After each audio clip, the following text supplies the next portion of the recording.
Bismillahirrahmanirrahim. Assalamualaikum warahmatullahi wabarakatuh. Di sini saya akan menyampaikan di video pertama ini saya akan menyampaikan tentang fikih ibadah. Pengertian ibadah sendiri di sini dijelaskan ada 4 pendapat. Yang pertama dari pendapat ulama tauhid, yaitu mengesahkan Allah, mentakzimkannya dengan sepenuh takzim, serta menghindarkan diri kita dan menundukkan jiwa kepadanya.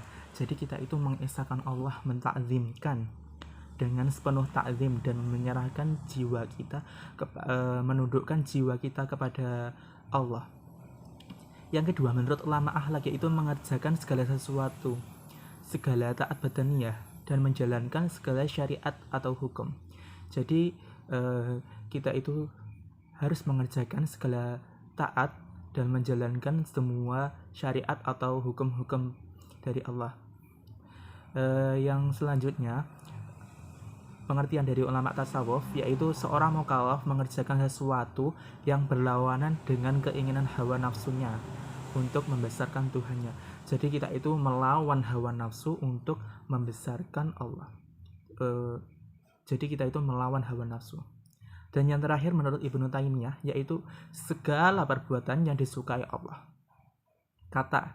Kata yang mencakup semua yang disukai Allah, baik berupa perkataan atau perbuatan yang dilakukan secara tersembunyi atau terang-terangan. Jadi menurut Ibnu Taimiyah niku kata yang mencakup semua yang disukai Allah niku menurut Ibnu Taimiyah pandangan beliau terhadap pengertian ibadah. Yang selanjutnya kita akan membahas tentang pengertian ibadah, macam-macam ibadah.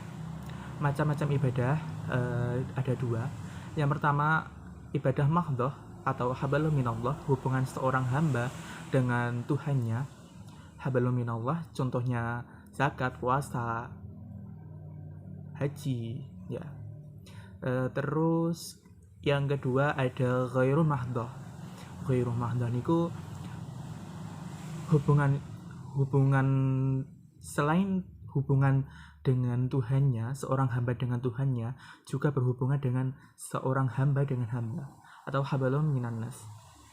Contohnya jika kita di dalam keluarga, ya kita mencari nafkah untuk keluarga, terus membantu keluarga yang kesusahan dan sebagainya.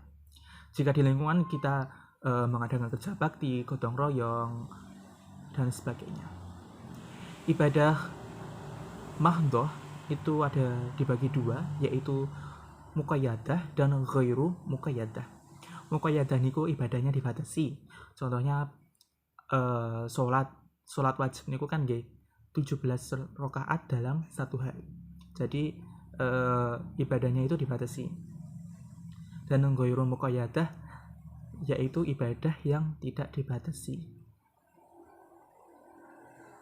Yang selanjutnya perbedaan antara ibadah mahdhah dan ghairu mahdhah. Ibadah mahdhah itu rumusannya karena Allah dan sesuai dengan syariat. Karena Allah, hablum minallah, berarti lillahi ta'ala. Dia hanya mengajarkan untuk karena Allah. Sedangkan ghairu mahdhah niku selain dia karena Allah, dia juga hubungan antara hamba dan seorang hamba atau hablum minannas. Jadi selain dia mengharapkan niat karena Allah, dia juga berniat berbuat baik kepada sesama makhluk. Yang selanjutnya, ibadahnya semata-mata hubungan dengan Allah. Jadi hablum minallah. Kalau ghairu mahdhah niku ibadahnya selain hubungan dengan Allah juga berhubungan dengan makhluknya. Hubungan antara makhluk dan makhluk. Selanjutnya, ibadah mahdhah niku keberadaannya harus berdasarkan syariat. Kalau ibadah ghairu mahdhah niku keberadaannya tidak harus ada syariat. Penting tidak ada tidak ada dalil yang melarang, itu diperbolehkan untuk ibadah ghairu mahdhah. Selanjutnya yang keempat, ibadah mahdhah niku tata caranya bercontoh dengan Nabi. Jadi tata caranya niku dicontohkan dengan Nabi. Contohnya sholat niku kan dicontohkan dengan Nabi. Terus kalau ghairu mahdhah niku tidak harus dicontohkan Rasulullah.